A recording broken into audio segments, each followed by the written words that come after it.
जय हिंद। अर्चना competitive classes में आप लोग का स्वागत है। अभी हम लोग ब्रह्मांड चैप्टर में सौरमंडल पढ़ेंगे और सौरमंडल में जोवियन ग्रहों के बारे में पढ़ेंगे, जिसे बाह्य ग्रह भी कहा जाता है। ठीक है, इससे पहली वीडियो में हम लोगों ने पार्थिव ग्रह और आंतरिक ग्रहों के बारे में पढ़ा है। ठीक है, तो जोवियन ग्रह कहाँ से कहाँ तक उपस्थित है ये देखिए। यहाँ पर मैंने बनाया है, एक क्षुद्र ग्रह की पेटी है और क्षुद्र ग्रह से लेकर के क्यूपर बेल्ट के बीच में 4 प्रमुख ग्रह बृहस्पति, शनि, अरुण, वरुण यानी जुपिटर, सैटर्न, यूरेनस और नेपच्यून, ये जो है जोवियन ग्रह बोले जाते हैं। जोवियन ग्रह, और मैं पहले बता चुका हूँ पहली वीडियो में कि जोवियन क्या बोलते हैं, जोवियन ग्रह इन्हें क्यों बोला जाता है,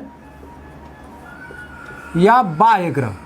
ये सूर्य से दूरी के हिसाब से देखने से इसे बाह्य ग्रह बोला जाता है। और जो क्या बोलते हैं आपका द्रव्यमान के हिसाब से इसे जोवियन ग्रह बोला जाता है, क्योंकि ये गैसीय ग्रह है, बृहस्पति के समान है, इसीलिए इसे जोवियन बोला जाता है। पार्थिव और जोवियन को मैं बता भी चुका हूं पहली वीडियो में। ठीक है, तो अभी हम जोवियन ग्रहों के बारे में पढ़ेंगे, जिसमें सबसे पहले बृहस्पति। नोट कर लीजिए आप लोग, किसके बारे में पढ़ेंगे, बृहस्पति। ठीक है, तो बृहस्पति के बारे में पढ़ेंगे। अब इसका देखिए आकार, यानी कि यह सबसे बड़ा है, पूरे सौरमंडल में सबसे बड़ा ग्रह है, सबसे बड़ा ग्रह। ठीक है, सबसे बड़ा ग्रह कौन सा है, बृहस्पति। और दूरी के हिसाब से सूर्य से यह 5वां ग्रह है। ठीक है, अब इसकी परिक्रमा की बात करेंगे हम, परिक्रमा। ठीक है, तो नोट करिए परिक्रमा। ठीक है, तो परिक्रमा जो है, सूर्य से जितने भी ग्रह और जो ज़्यादा दूर पे रहेंगे वो ज़्यादा समय लेंगे, जो ज़्यादा नज़दीक रहेगा कम समय लेगा। तो बृहस्पति मंगल से ज़्यादा समय लेगा। ठीक है, यानी कि इसका जो परिक्रमा है 11 से लेकर के 12 वर्ष के बीच में यह एक बार सूर्य के चारों तरफ चक्कर लगा लेता है। ठीक है, अब इसके बाद से इसका घूर्णन के बारे में जानेंगे, किसका घूर्णन। ठीक है, अब ये क्या करता है कि अपने अक्ष पर भी जितने भी ग्रह हैं सभी ऐसे घूमते हैं। ठीक है, और सूर्य के चारों तरफ भी घूमते हैं। तो इसको घूर्णन में पूरे सौरमंडल में जितने भी ग्रह पाए जाते हैं सबसे कम समय में अपने अक्ष पर घूमता है, और 9 घंटा 55 मिनट यानी कि 10 घंटा में सबसे कम समय, ठीक है, कम समय, ये हो गया घूर्णन इसका। अब इसके बाद से इसका हम देखेंगे कि इसकी प्रमुख विशेषता, तो ये नोट करिए प्रमुख विशेषता। ठीक है, प्रमुख विशेषता है इसका उच्च धवलता। ठीक है, उच्च धवलता का मतलब है इसका एल्बिडो बोलते हैं, एल्बिडो। ठीक है, तो एल्बिडो या उच्च धवलता क्या होता है, जब सूर्य का प्रकाश किसी भी ग्रह पे पड़ता है और उसके सतह को और वायुमंडल को बिना गर्म किए वापस चला जाता है, उसे एल्बिडो कहते हैं। ठीक है, तो ये हो गया प्रमुख विशेषता इसकी, उच्च धवलता होता है। और ये उच्च धवलता सबसे ज़्यादा कहाँ पाया जाता है, बर्फ़ में। ठीक है, एल्बिडो जो है ये आपका लैटिन शब्द है, लैटिन शब्द से इसकी उत्पत्ति होती है। इसका मतलब होता है सफ़ेद, यानी बर्फ़ पर सबसे ज़्यादा परावर्तित होता है प्रकाश। और इसका भी बृहस्पति का जो सतह है यह अनुमान लगाया जाता है कि वह बर्फ़ से ढका हुआ है। ठीक है, और यहाँ पर कई प्रकार की आपके बादलें भी पाई जाती हैं। ठीक है, जिसमें आपका हरा छोड़ करके सफ़ेद, नीला, लाल, पीला। ठीक है, तो प्रमुख विशेषता हम लोगों ने जान लिया। अब इसके बाद से इसके हम जानेंगे आपका निर्माण, किन गैसों से इसका या किन तत्वों से इसका निर्माण हुआ। तो जितने भी आपको मैं बता दे रहा हूँ, जितने भी जोवियन ग्रह है यानी बृहस्पति, शनि, अरुण, वरुण, जब सूर्य का प्रकाश माने सूर्य के द्वारा जो पवन चली थी, तो पवन के चलने के कारण ये जो नज़दीक वाले ग्रहों पे तो जो प्राथमिक गैसें थी, यानी जिससे इनका निर्माण हुआ था, जब ये बने थे, यानी ये आग के जब गोला थे तो हाइड्रोजन, हीलियम से ही निर्माण हुआ था। तो उन गैसों को तो इधर उड़ा दिया था 4 ग्रहों पे, और इधर इसका प्रभाव कम हो गया था सौर पवन का, जिसके कारण प्राथमिक गैसें रह गई। ठीक है, जिनसे इनका निर्माण हुआ था। तो जिसमें सबसे पहले आ जाएगा हाइड्रोजन। कौन सा, हाइड्रोजन। ठीक है, हाइड्रोजन। इसके बाद से फिर आ जाता है हीलियम। ठीक है, हीलियम। और इसके बाद से फिर अन्य भारी तत्व। ठीक है, अब इसमें जो है हाइड्रोजन इसका है कितना 75%, हीलियम 24% और 1% जो है आपका अन्य भारी तत्व है। ठीक है, उसके बाद यहाँ पर वायुमंडल,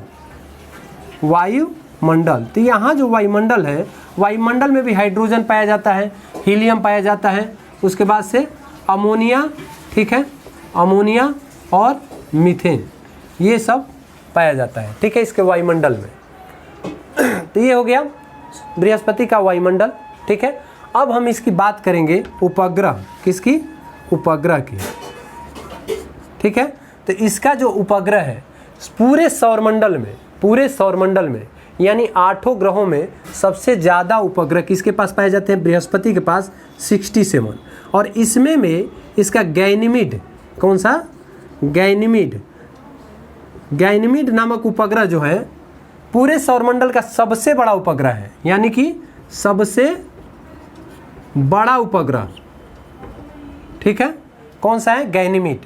और इसके 4 उपग्रहों को खोज, ठीक है, गैलीलियो गैलीली ने की थी। किसकी, 4 उपग्रह जो है उनकी खोज गैलीलियो गैलीली, वो गैलीली। ठीक है, इसलिए इन्हें गैलीलियन उपग्रह भी कहा जाता है, गैलीलियन उपग्रह भी कहा जाता है। ठीक है, और जो गैनीमीड है, ठीक है, गैनीमीड का जो सतह है यह पीला दिखाई देता है। कैसा, पीला दिखाई देता है। तो ये हो गया इसका उपग्रह। अब उपग्रह के बाद यहाँ पर वलय पाया जाता है, वलय, और इन वलयों की जो खोज किए थे, ठीक है, जिनका नाम था वायेजर 1 स्पेस प्रो। ठीक है, स्पेस प्रो का मतलब होता है अंतरिक्ष यान जो कि मानव रहित था। इसने खोज किया था वलयों की, और इसे जोवियन वलय भी कहा जाता है। क्या बोला जाता है, जोवियन वलय। ठीक है, इन्हें जोवियन वलय जो कि सिलिकेटों से निर्मित होते हैं। ठीक है, तो ये हो गया वलय के बारे में आप लोगों ने जान लिया। तो इस तरह से एक बार फिर हम लोग रिवीजन कर लेते हैं। बृहस्पति का सबसे बड़ा ग्रह पूरे सौरमंडल में और सबसे छोटा बुध। उसके बाद परिक्रमा 11 से 12 वर्ष। उसके बाद घूर्णन 10 वर्ष। घूर्णन क्या है, कितना, 10 घंटा। ठीक है, सबसे कम समय। उसके बाद प्रमुख विशेषता उच्च धवलता। उसके बाद इसका निर्माण हाइड्रोजन, हीलियम और अन्य भारी तत्वों से हुआ है। ठीक है, इसके बाद इसके वायुमंडल में भी हाइड्रोजन, हीलियम, अमोनिया और मीथेन पाए जाते हैं। ठीक है, उपग्रह इसका सबसे ज़्यादा है, 67 है। उपग्रह इसका सबसे ज़्यादा 67, ठीक है, 67 है। इसके बाद से आपका 4 की खोज गैलीलियो ने की थी, इसे गैलीलियन उपग्रह कहा जाता है।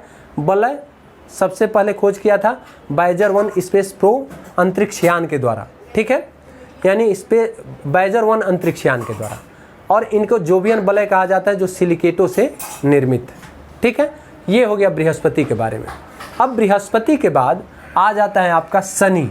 ठीक है, तो नोट करिए आप शनि। ठीक है, शनि के बारे, अब हम लोग शनि के बारे में देख रहे हैं। ठीक है, तो शनि अगर सूर्य से दूरी के हिसाब से देखेंगे तो 6वां ग्रह है, और अगर आकार में देखा जाए तो दूसरा सबसे बड़ा ग्रह।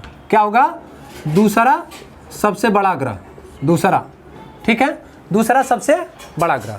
इसके बाद से इसकी परिक्रमा, अब देखिए जैसे जैसे सूर्य से दूरी बढ़ती जाएगी ग्रहों की, तो वो उनके परिक्रमा भी ज़्यादा समय लगेगा। तो इसको परिक्रमा में लगभग 29 वर्ष लगता है। ठीक है, और ये अपने अक्ष पर 26 डिग्री के करीब झुका हुआ है।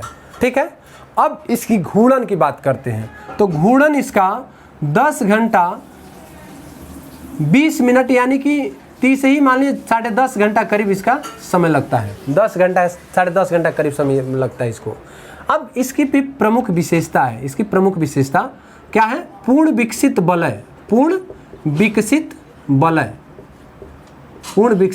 वलय का होना। ठीक है, पूर्ण विकसित वलय। अब जो पूर्ण विकसित वलय है, यानी वलय क्या होता है, वलय का मतलब होता है कि प्रकाश का घेरा, प्रकाश का घेरा। और इसका जो पूर्ण विकसित वलय है ये कहाँ पे पाया जाता है? भूमध्य रेखा पर। ये मान लीजिए कि शनि है तो इसके भूमध्य रेखा के, ये भूमध्य रेखा है, इसके चारों तरफ वलय पाया जाता है। इसकी संख्या 7 होती है, इसकी संख्या 7 होती है, 7 होती है, ठीक है। और ये जैसे मान लीजिए कि ये है शनि, तो इसके बीच में ये चारों तरफ भूमध्य रेखा के चारों तरफ यह घूमता है। इसके गुरुत्वाकर्षण का बल के कारण यह घूमते रहता है, ठीक है। और 7 वलय हो गया इसका, ठीक है। तो इसकी प्रमुख विशेषता है पूर्ण विकसित वलय। उसके बाद से इसका भी निर्माण आपका बृहस्पति के समान ही तत्वों से हुआ है, जिसमें आपका हाइड्रोजन, ठीक है, इसके बाद से हीलियम, ठीक है, और हीलियम के बाद से भारी तत्व, ठीक है। अन्य में क्या होगा? अन्य भारी तत्व। तो इसमें हाइड्रोजन है 74%, कितना है? 74%, हीलियम 24% और 2% भारी तत्व है, ठीक है। अब इसकी वायुमंडल की बात किया जाए तो हाइड्रोजन, हीलियम, उसके बाद से अमोनिया, ठीक है, और मीथेन पाया जाता है, ठीक है। तो ये है इसका वायुमंडल। अब इसके बाद से इसकी उपग्रह की बात किया जाए तो यहाँ भी उपग्रह बृहस्पति के बाद सबसे ज़्यादा उपग्रह किसके पास पाए जाते हैं? शनि के पास, ठीक है। और इसमें भी इसका टाइटन उपग्रह है जो सबसे बड़ा उपग्रह है, टाइटन, ठीक है। आप ऐसे भी याद कर सकते हैं कि जो टाइटन घड़ी है, टाइटन घड़ी पहनने से शनि का प्रकोप नहीं पड़ता है, यानी टाइटन भी आप याद रख सकते हैं। तो टाइटन एक उपग्रह है, ठीक है, जिसकी खोज कौन किया था? ये खगोल शास्त्री थे आपके डेनमार्क के खगोल शास्त्री थे, और जिनका नाम था हाइजेन, ठीक है, क्रिश्चियन हाइजेन।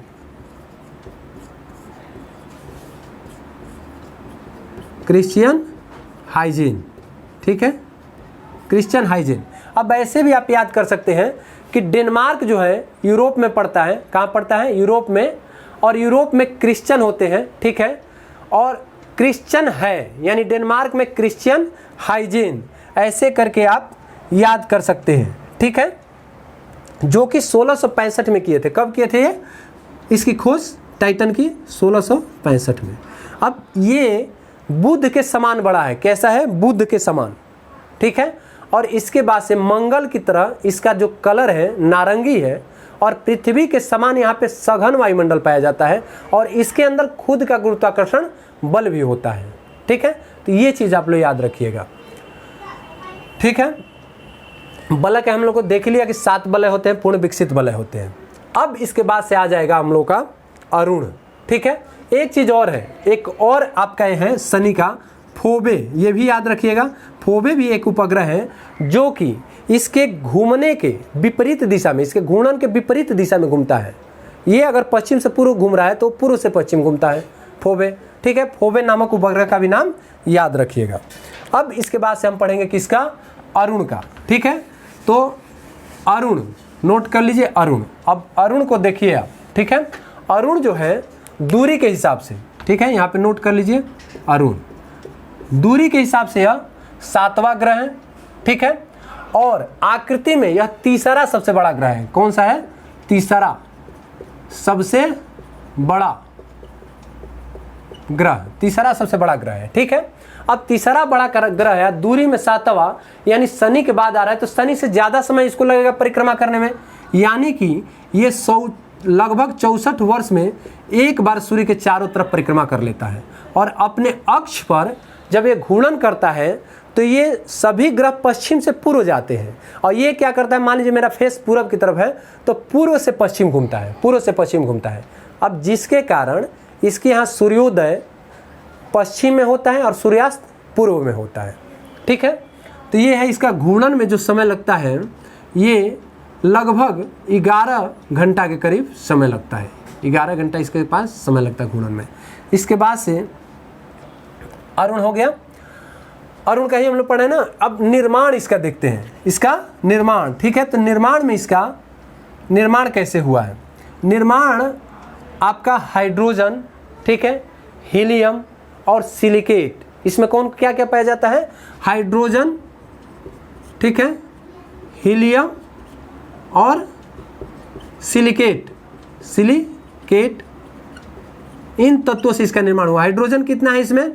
15%, हीलियम 60% और 25% सिलिकेट, 25% सिलिकेट है। ठीक है, अब यहाँ पे वायुमंडल की अगर बात किया जाए तो यहाँ वायुमंडल हाइड्रोजन, हीलियम, अमोनिया, ठीक है, और मीथेन ये पाई जाती हैं। ठीक है, इसके पास उपग्रह 27 है, उपग्रह 27 है, और जिसमें टाइटेनिया नामक उपग्रह इसका सबसे बड़ा उपग्रह है, टाइटेनिया।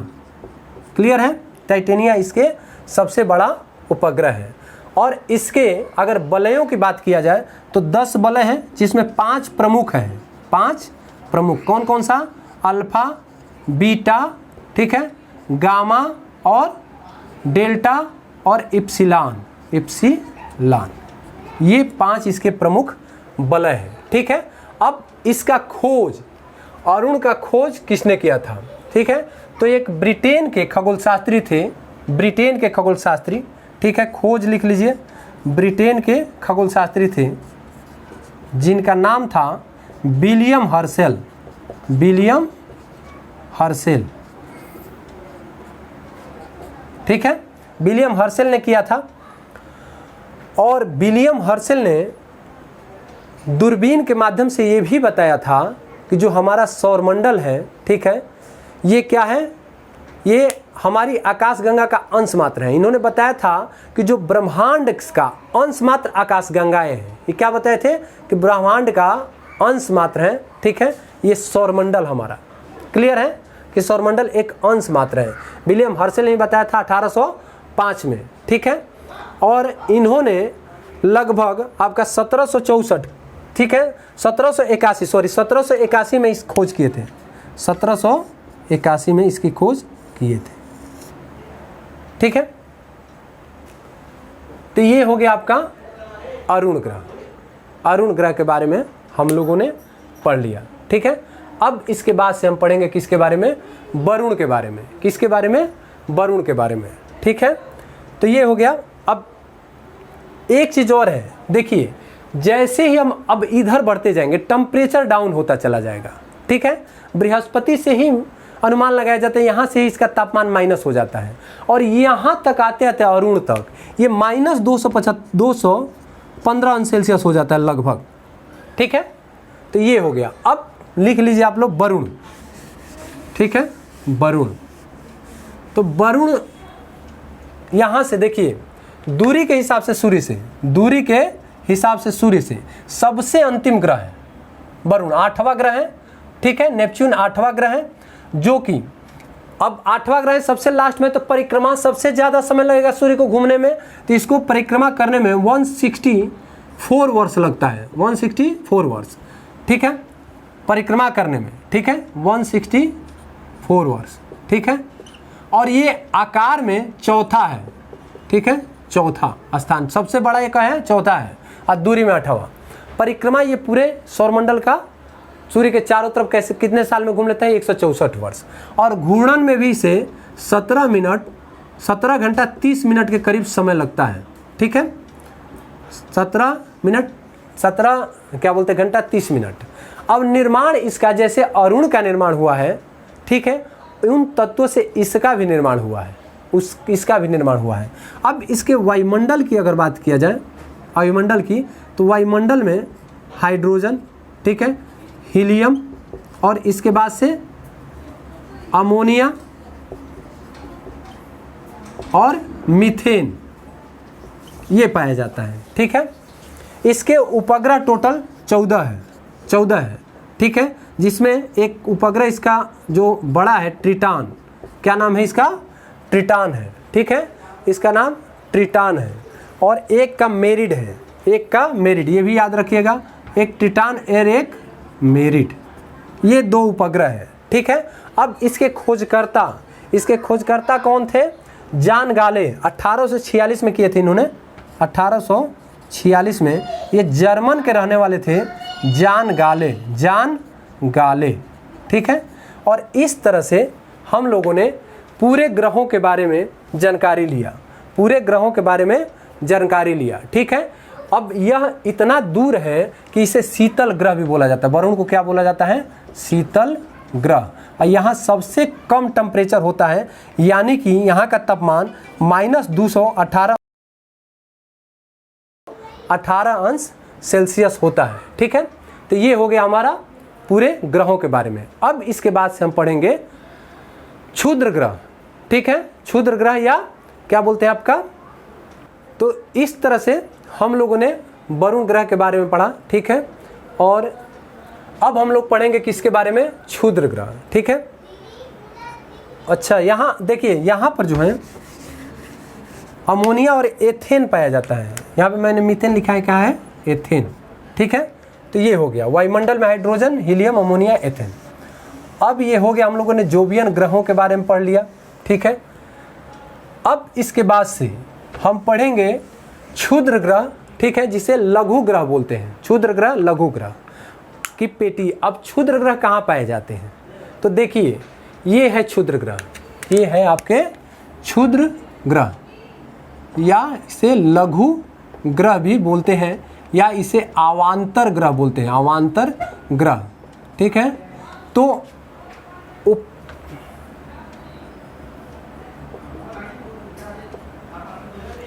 ठीक है, तो इसके बारे में हम लोग पढ़ेंगे। तो ये देखिए आप कि ये किसके बीच में पाया जाता है? ये मंगल और बृहस्पति, मंगल और बृहस्पति के बीच में, मंगल ग्रह और बृहस्पति ग्रह के बीच में यह इसकी एक पेटी होती है। ठीक है, ये यहीं पर होते हैं, और ये भी ब्रह्मांडी पिंड है। ठीक है, जो कि ग्रहों के टूटने से बने हैं, ग्रहों के टूटने से बने हैं। ठीक है, ये छोटे छोटे पिंड हैं जो कि सूर्य के चारों तरफ ग्रहों के साथ साथ ये भी परिक्रमा करते रहते हैं। ठीक है, लेकिन ये किसके बीच में होते हैं? मंगल ग्रह और बृहस्पति ग्रह के बीच में। और ये 2/3 भाग इसके बीच में घूमते हैं। ठीक है, उसके बाद से ये जो है लघु ग्रह या क्षुद्र ग्रह, ये घूमते घूमते इसके जो कुछ भाग हैं, ठीक है, कभी कल इनमें भी चले जाते हैं। क्या बोलते हैं? आपके ग्रहों के बीच में। ठीक है, तो ग्रहों के बीच में चले जाते हैं। जैसे देखिए, ये घूम रहे हैं तो मंगल ग्रह इधर बृहस्पति है, दोनों का आकर्षण बल लग रहा है, और आकर्षण बल लगने के कारण ये इधर भी आ जाते हैं और इधर भी आ जाते हैं घूमते घूमते। अब मान लीजिए कि मंगल ने आकर्षित किया, थोड़ा सा ऊपर चला गया, तो ये आकर के पृथ्वी से टकरा जाते हैं, पृथ्वी की सतह से टकरा जाते हैं। जैसे हमारा महाराष्ट्र में बुलडोना डिस्ट्रिक्ट है, ठीक है, वहाँ पर एक झील है, ठीक है, जिसे क्या लोनार झील बोलते हैं। ठीक है, लोनार झील। तो ये है, अब 2/3 ऐसे घूमते रहते हैं, और जो बचे हुए हैं वो क्या करते हैं कि इनके जैसे खिंचाव के चलते इनके कक्ष में आ जाते हैं, और कक्ष में आने के बाद ये निकलने की कोशिश करते हैं, लेकिन इनका जो गुरुत्वाकर्षण होता है जिसके कारण ये निकलने नहीं देते हैं अपने कक्ष से। ठीक है, जिसके कारण इसके चारों तरफ कुछ घूमने लगते हैं, जिसे उपग्रह कहा जाता है। ठीक है, इनकी कई श्रेणियां होती हैं, और इनमें जो कुछ है जो कि ट्रोजन बोला जाता है, ट्रोजन। ठीक है, ये क्या करते हैं कि इनके सतह के बीच में, जैसे ये ऐसे घूम रहे हैं, तो यहाँ से क्या करेंगे, इस बिंदु से ये घूमना ऐसे चल के इसे 60 डिग्री ऐसे रहेंगे, चाहे 60 डिग्री आगे चाहे पीछे, और ये स्थिर हो जाते हैं, छटपटा करके स्थिर हो जाते हैं। तो ये भी साथ में घूमते रहते हैं और कभी टकराते नहीं हैं इन ग्रहों से। आप पूछ सकते हैं कि मैंने क्यों, ये अब सतह में रहते टकरा सकते हैं, लेकिन ये टकराते नहीं, क्योंकि 60 डिग्री पूरा ऊपर रहता है, चाहे 60 डिग्री नीचे। अब ऐसे हो जाएगा ना, तो ये टकराते नहीं, ये चलते रहते हैं। ठीक है, तो ये ट्रोजन होते हैं, इन्हें क्या बोला जाता है? ट्रोजन। और ये 6 ग्रहों में पाए जाते हैं, शुक्र के पास, बुध के पास नहीं पाए जाते। बोलते हैं क्या है, ये बहुत ज़्यादा गर्म है, बोलते हैं कि ये बहुत हीट है, इसके पास रहना ठीक नहीं है। ये शुक्र में भी पाए जाते हैं, पृथ्वी, मंगल, और इधर शनि में नहीं पाए जाते हैं, बोलते हैं कि शनिचरा महाराज का प्रकोप लग जाएगा। बृहस्पति, अरुण और वरुण में पाए जाते हैं। ठीक है, इनकी कक्षा में ट्रोजन जो ग्रह है, लघु ग्रह या क्षुद्र ग्रह, ये सब पाए जाते हैं। ठीक है, अब इसके बाद आपका क्या बोलते हैं, पालस। पालस नामक एक लघु ग्रह है जो 538, ठीक है, और फोरबेस्टा 549। अब फोरबेस्टा जो है, इसे नंगी आंखों से भी देखा जा सकता है। यहाँ पे मैंने नोट कर रखा है, नंगी आंखों से देखा जा सकता है किसको? फोरबेस्टा को। ठीक है, ये लघु ग्रह में आ जाते हैं। ठीक है, तो ये हो गया, हम लोगों ने लघु ग्रह के बारे में जाना। और लघु ग्रह के बारे में जान गए कि लघु ग्रह एक ऐसे आकाशीय छोटे पिंड है जो कि सूर्य के चारों तरफ परिक्रमा करते हैं। ठीक है, ये हो गया क्षुद्र ग्रह या लघु ग्रह। अब इसके बाद से आ जाता है पुच्छल तारे या धूमकेतु। पुच्छल तारे या धूमकेतु, ठीक है। तो धूमकेतु या पुच्छल तारे क्या होते हैं? तो एक तो यहाँ पर होता है, देखिए धूल। पुच्छल तारे या धूमकेतु में क्या होता है? एक तो ये धूल का या पिंड होता है, ठीक है, और इसके बाद से फिर आपके बर्फ के टुकड़े होते हैं, यानी गैस के, बर्फ के, और यहाँ पे फिर बर्फीली हवाएं, बर्फीली हवाओं, बर्फीली गैसें बोल दीजिए, बर्फीली गैसें, ठीक है। ये बर्फ के टुकड़े, ठीक है, और ये गैस, धूल के कण, धूल, ठीक है, ये मिल करके बनता है। और इनका निर्माण कहाँ होता है? जो कि डर्ट क्लाउड ये है, क्यूपर बेल्ट है, जहाँ पर सूर्य का प्रभाव खत्म हो जाता है, ठीक है। ये पूरा शीतल यानी ठंडा जगह होता है जो हमेशा बर्फ से ढका रहता है, ठीक है। और यहाँ तक आते हैं तो इसकी सीमा एक तरह से समाप्त हो जाती है, और इसके बाद हो सकता है किसी तारे की सीमा हो, और दो तारों के बीच का जो सीमा रहता है उसे क्यूपर बेल्ट या डर्ट क्लाउड कहते हैं। यहीं पर इसकी उत्पत्ति होती है, किसकी? पुच्छल तारे या धूमकेतु की। ये भी आकाशीय पिंड है, छोटे छोटे आकाशीय पिंड है, और ये भी सूर्य के चारों तरफ परिक्रमा करते हैं, लेकिन अनियमित परिक्रमा करते हैं। अनियमित माने कोई इसका नियम नहीं होता है, और इनकी पागलों की स्थिति होती है। पागल दौड़ता है ना, रुक जाता है, फिर दौड़ता है, ऐसे ये करते हैं, ठीक है। लेकिन इनका ये है कि लौटने का समय निर्धारित रहता है, और जब ये घूमते हैं ऐसे, और सूर्य के, मान लीजिए घूमते घूमते ऐसे सूर्य के जब नज़दीक आते हैं इसके प्रभाव में, जब इसका प्रकाश पड़ता है इनके ऊपर, तो ये बर्फ़ के बने हैं, धूल है, ठीक है, बर्फीली गैसें हैं। अब ये फुहारा देखे हैं ना, पानी का निकलता है, वैसे गैसें बन जाती है फुहारा की तरह से, और यह बहुत लंबा भी हो सकता है, ठीक है। जैसे मान लीजिए कि ये इसका 3 भाग होता है। ये होता है इसका नाभि इसका केंद्र होता है, और नाभि के चारों तरफ गैस धूल के कण होते हैं, बर्फीली गैसें होती हैं, जिन्हें कोमा बोला जाता है। और यहीं से जब ये प्रकाश पड़ता है सूर्य का, तो ये ऐसे पुच्छ की तरह से बन जाता है, ठीक है, बहुत लंबा पुच्छ बन जाता है, ठीक है। तो ये होता है आपका पुच्छल तारे या धूमकेतु। इसमें से अगर पूछ देता है कि कौन सा पुच्छल तारा है, तो हाईली पुच्छल तारा और हेल बाप, जिसकी खोज एलन हेल प्लस थॉमस बाप ने किया था, और इन्हीं का अंतिम शब्द ले लिया गया था हेल बाप, ठीक है। तो ये हो गया पुच्छल तारे। अब इसके बाद आ जाता है उल्कास्म या उल्का पिंड। ये क्या होते हैं? ये भी ब्रह्मांड के बहुत छोटे छोटे कण होते हैं, जो कि 12 से लेकर के 72 किलोमीटर प्रति सेकंड की गति से घूमते रहते हैं सूर्य के चारों तरफ। ये भी घूमते हैं, और घूमते घूमते ये पृथ्वी के वायुमंडल में प्रवेश कर जाते हैं, जिसके कारण वायुमंडल के घर्षण से ये क्या होता है कि चमकने लगते हैं। तो इसे टूटता हुआ तारा बोला जाता है। क्या बोला जाता है? टूटता हुआ तारा। और इस तरह से आ करके यानी 130 किलोमीटर करीब ये बनते हैं, और 80 किलोमीटर आते आते जल करके समाप्त हो जाते हैं। कभी काल ये अधजला बच जाते हैं तो नीचे आकर के पृथ्वी के सतह से टकरा जाते हैं, और टकराने के कारण खड्डा बन जाता है, जिसे झील बोलते हैं, ठीक है। क्रेटर झील, जैसे लोनार झील है महाराष्ट्र में, बुल्ढाना जिले में।